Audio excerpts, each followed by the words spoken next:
The morning sun bathed the small valley in golden light, glimmering off the silver roof of the new house that James and Diep had built with so much love and patience.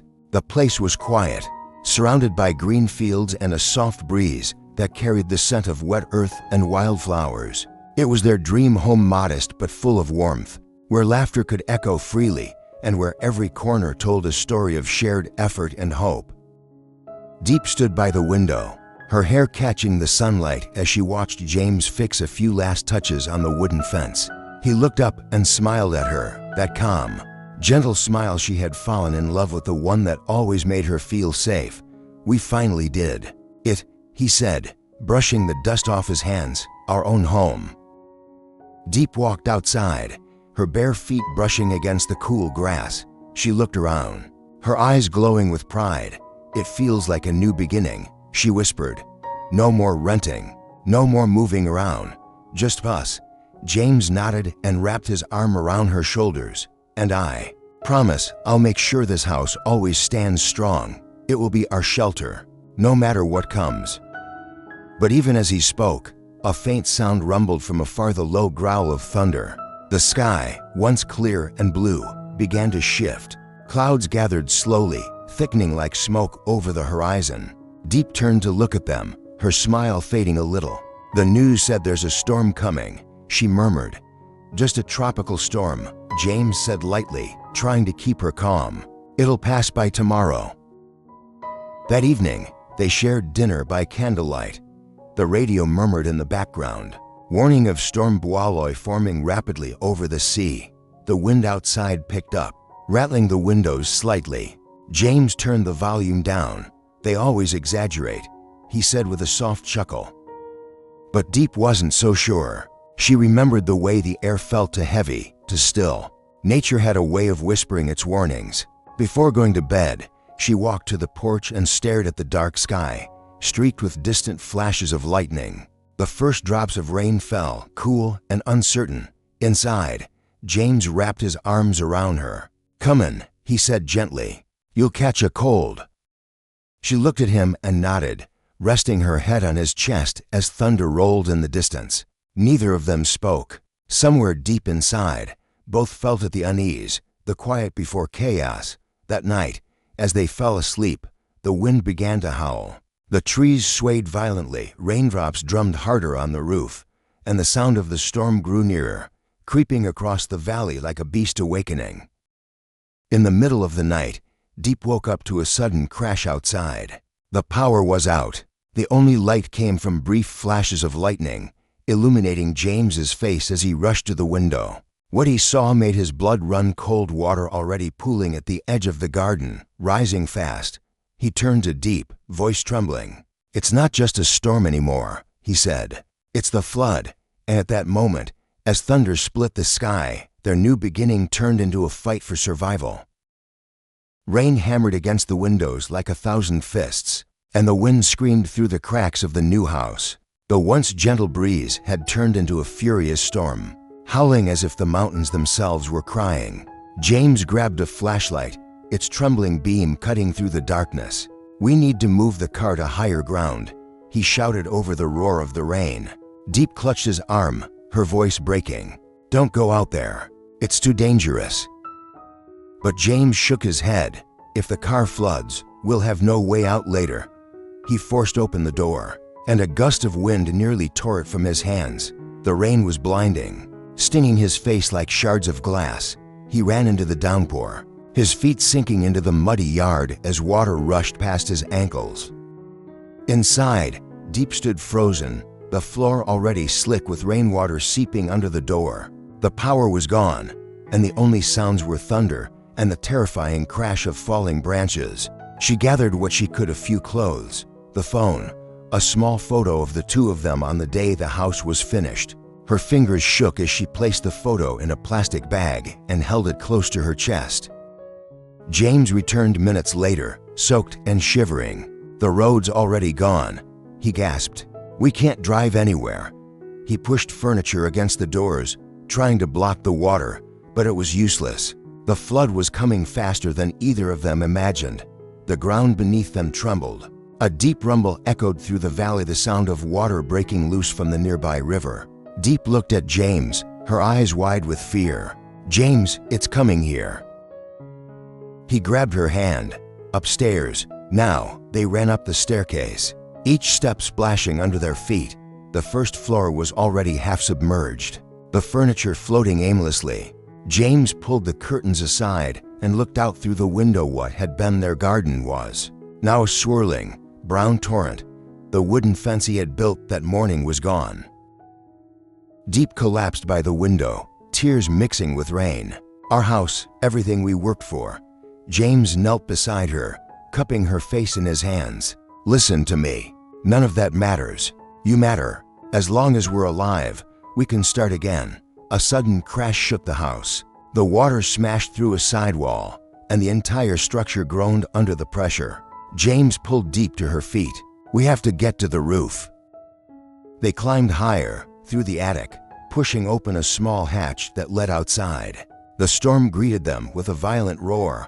Lightning split the sky, revealing the valley below. Everything was underwater. The new house, their dream, was now just another object swallowed by the flood. James helped Diep onto the roof. The wind tore at their clothes and hair, but they clung to each other, drenched, trembling, their breaths shallow in the freezing rain. Diep buried her face against his shoulder. "I'm scared," she whispered. "I know," James said, softly, his voice almost lost in the storm. "But I'm here. I'll never let you go." For a moment, they stayed like that, two fragile souls in the heart of nature's fury, holding on against a world that seemed determined to tear everything apart. Below them, the water kept rising. The house creaked, groaned, and then something deep cracked within its frame. James looked around desperately. "If it collapses, we'll have to swim to that old tree," he said, pointing toward a shadow in the distance. Diep followed his gaze and nodded weakly. Her lips were pale, her body shaking. "Okay," she whispered. The storm raged on. Hours passed like seconds, and the night seemed endless. Yet in that darkness, amid the chaos, something fierce burned between them, a quiet promise that neither the wind nor the flood could wash away. And as another wave slammed against the house, James tightened his grip on her hand. "Hold on, Diep," he said through clenched teeth. "Hold on, the night won't last forever."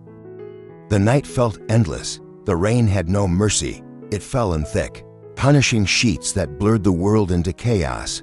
The roof trembled beneath James and Diep's bodies, and every gust of wind made the house groan as if it were alive and dying.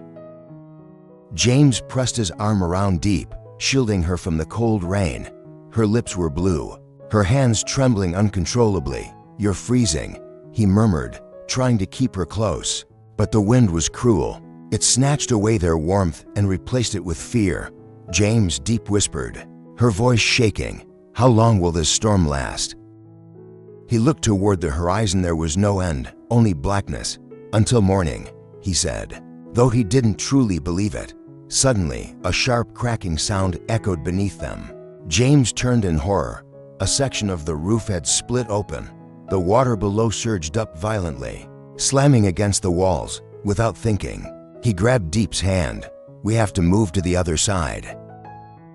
They crawled across the slippery tiles, the wind clawing at them like invisible hands. James's foot slipped, sending a spray of water into the air. Diep screamed and reached for him. He caught the edge just in time, his fingers scraping against the soaked roof. Pain shot through his arm, but he forced himself up. Teeth clenched. "Don't look down," he gasped. "Just keep moving." The river of destruction below them was swallowing everything: their garden, the car, the road that once led to town, all gone. When they reached the far end of the roof, James spotted a large tree nearby, its branches thrashing in the wind but still standing. "That's our only chance," he said. "If the house collapses, we'll swim for that tree." Diep's eyes widened. "Swim in that?" She pointed at the swirling flood below, thick, muddy, full of debris, pieces of wood, metal. Even a refrigerator floated past like ghosts of their old life. James took her face gently between his hands. "I won't let anything happen to you. Do you trust me?" Tears mixed with rain as she nodded. "I do." A thunderclap boomed so loud it shook the air. The roof shuddered again. This time, it didn't stop. A terrible cracking sound echoed through the night, and before they could react, the house began to break apart beneath them. "Jump!" James shouted. They leapt into the raging water, swallowed instantly by the current. The cold struck like knives. Stealing their breath, Diep screamed, her voice lost to the storm. James fought against the flood, kicking hard, searching desperately for her. "Diep," he shouted, choking on water. "Diep." A flash of lightning illuminated her clinging to a piece of wood, being carried downstream. He surged forward, every muscle screaming in pain. When he reached her, he grabbed her arm and pulled her close. "Hold on to me." They drifted together, tossed like leaves in a river too strong for human strength. The tree was close now, its thick trunk half submerged, but still standing tall. With one last burst of strength, James reached for a low branch, his hand catching it. He pulled Diep up beside him, both of them gasping, trembling, soaked to the bone. For a long moment, they said nothing. The storm raged around them, but they clung to that tree as if it were the last thing keeping them alive. Then Diep began to cry quietly at first, then uncontrollably. "Our house, everything's gone." James pressed his forehead against hers. "We can rebuild a house," he whispered. "But I can't rebuild you. You're everything I need." Lightning flashed again, illuminating their faces mud-streaked, frightened but alive, and for the first time since the storm began, James allowed himself to hope. They stayed that way until the sky began to pale in the east. The rain softened to a whisper, and the furious wind began to fade. The storm had spent its fury, but its mark would never fade from their hearts. As dawn broke over the drowned valley, James held Diep's hand tightly. "We survived," he whispered. Diep looked up at him with exhausted eyes. "Yes," she said weakly, "but at what cost?" He didn't answer. He simply looked out over the water, where their dream home once stood, now gone beneath the muddy flood.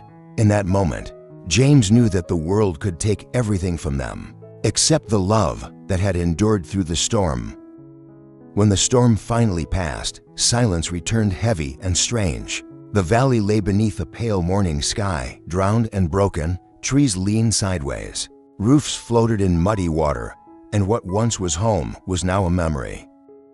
James and Diep climbed down from the tree, their bodies weak but hearts still beating. The ground was soft and cold under their feet. They walked slowly through the wreckage, hand in hand, until they reached the spot where their house had stood. Only fragments remained, pieces of wood, a door half buried in mud, and the photograph Diep had saved, floating gently in a puddle. She picked it up, tears filling her eyes. "We lost everything," she whispered.